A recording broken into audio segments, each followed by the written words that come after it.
All right, here is my introduction for EDL 853. My name is Paige Fickbaum. I'm 26 years old.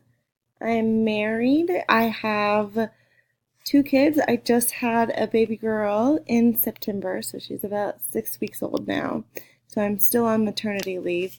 Um, and I also have a 6-year-old daughter. I'm a third-year teacher, and I teach at Kansas City, Kansas for the Turner School District, and I teach fifth grade ELA and social studies. At my school, we meet the needs of students with special needs through analyzing the NWEA MAP data. So it gives us a really great breakdown on what students are struggling with, so we can really target areas of need.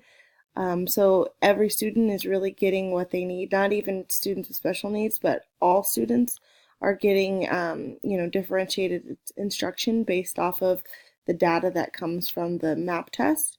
We also do LLI groups. This is through Fountas and Pinnell Foundation, and we pull out groups. So a lot of students who are below grade level in reading, they'll get these LLI leveled literacy intervention groups every day, and it really, really helps increase their comprehension and their reading skills. We do tier time as a building. This is a 35-minute block of time where students are getting differentiated instruction based off of, data, test data, map, it's all driven, it's data driven.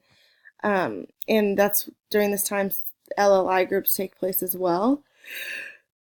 Excuse me. We also have weekly TLT meetings. During these TLT meetings, we talk about any students that, we're concerned about. We talk about strategies to help that student succeed in the classroom. So it's just like a meeting every week that we have with our grade level and administration, so we can talk about how we can better meet the needs of our kids.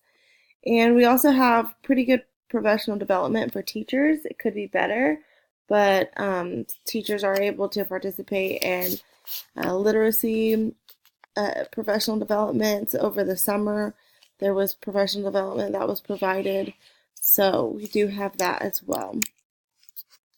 In my classroom, I do everything in small groups basically, and I like to differentiate my lessons based off of the kids that are in my group. Um, During tier time, I do this during tier time. I also do it during my just regular block of instruction time.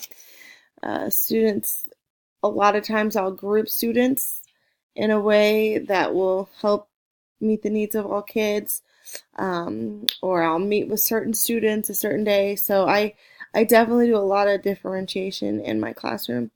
I use map data to inform all of my decisions. I also use Explode the Code, which is a phonics program, and I do that for my lower readers who are really struggling, sounding out words and, with phonemic awareness. So I do Explode the Code with some students in my class as well.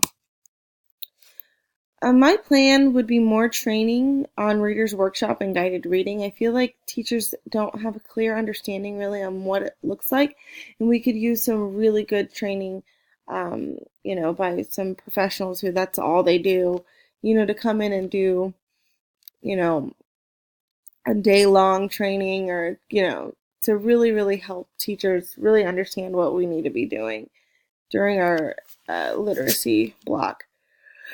Um, I also think that training needs to be provided for paraeducators, better training. Often, as a teacher, I don't have that much time to, tell the para exactly what I want him or her to do. It would be helpful if, they went to some training so they knew how to do an LLI group, or they knew how to, differentiate or meet the needs of kids in small groups. So that would be really helpful. And my funding for these two things, it would be need to come from the district. Like if we wanted to bring someone in to teach the workshop, but the training for para educators, Teachers could actually do that, and that could be, that wouldn't really need funding. So the only funding I think I would need would be for like the training for the teachers, bringing in someone that wouldn't be free. All right, that's all I have. I look forward to reading everyone else's and learning from everyone this semester.